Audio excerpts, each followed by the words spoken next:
topp mooy école bii nañu ko tijji bàyyi gone yi ñu jàngi. cong mbir mi. waaw gis nga Côte d'Ivoire xam nga nu ñu def. bu fekkente ne classe bi 20 personnes ñoo fa nekk. dañ koy calculer table banc bu nekk kenn. bu fekkee 10 ñoo mën a jàng 10 yi ñooy jàng si tey yeneen 10 jàng si suba yeneen 10 jàng si ginnaaw suba yeneen 10 yi jàng si ginnaaw suba. mais loolu pexe la. mais nii ñu wax ni nag xale yi toog ci kër yi di def xaw ma lan télé lan nangam sangam di jàng ci internet beeg télé yeeg ñoom seen. mais ku lax ñëpp mën nañ ko. benn jouru classe ci semaine bi.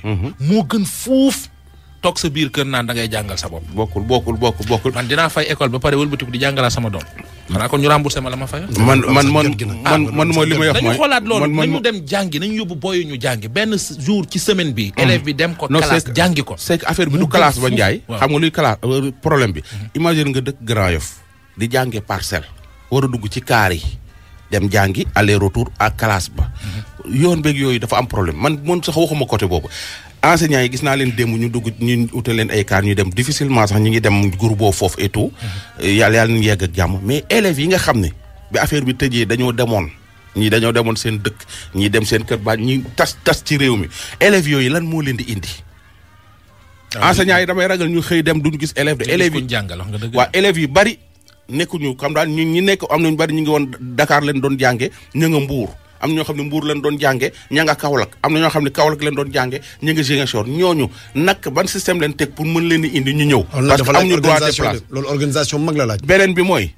ñoo ngi bëgg a dugg ci nawet bi. baykat yu bari ñi ngi Dakar ñi ngi Ziguinchor ñi ngi kii baykat yooyu nañ leen jéem a wutal yoon ñu dem bay ku bëgg a bay maanaam ñu ne weekend bi képp koo xam da ngay baykat may na la nga dem fa nga war dëkk ba nga war a bayee ji ngeen dem baykat yi fi mu nii ñooy ruuj am na ñun bàyyi woon ci dëkk ba ñu war a ruuj waaye ñu war a mbay mi ñu bari ñi ngi Dakaaru ñi ngi ci grande ville yi doon taaba di lijjanteeg ñoom maanaam di nooraan ñi nooraani woon war nañoo dem nawetaani naka la ñuy def pour dem nawetaani question la boo xam ne ministre bi nga xam ne moo yore wàllum agriculture war na cee mën a tax président koy décider comme moo ne nañu dund ak virus bi waaw nañu jox luñ dundee ak virus bi rek. waaw mais yéen ñi pexe yoo xam ne. waaw dana ci mën a sukkandiku. mais yéen la ngeen wax ci sportif yi nga xam ni dañu ne woon dañu signé professionnel ba pare fi ñu toll nii depuis bi feebar bi amee ba tey fayeeku ñu ak yooyu. lan ngeen wax ci sportif loolu fan la. genre yenn ASC yi yenn championnat yi quoi. la Sénégal waaw.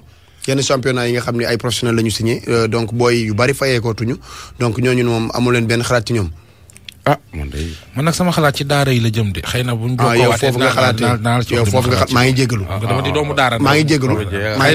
man mi jël sama laaj di ko teg fii man maa tooñ sama bopp maa ngi jégalu nañ jëm ci xalaas bi topp boy mooy bul mer. non baal ma non yow gis nga yow nit nga koo xam bu ñu laalee armée nga yëngatu moom bu ñu laalee daara yeeg yooyu man sport bi man daal li may wax mooy sunu ministre bi di Aly Ngouille Ndiaye na dimbali jàppale sunu takk der yi nekk ci tali bi wax dëgg yàlla jox leen ay prix. ministre Makhtar Ba na dimbali sportif yi. waaw nañ leen bàyyi xel. nañ bàyyi xel sportif yi. waaw mais sport bu nekk am na président. mais nañ leen bàyyi xel rek tey de su ne ASC nangam équipe bu première division am na président. loolu laa wax nañ leen bàyyi xel man tey ji man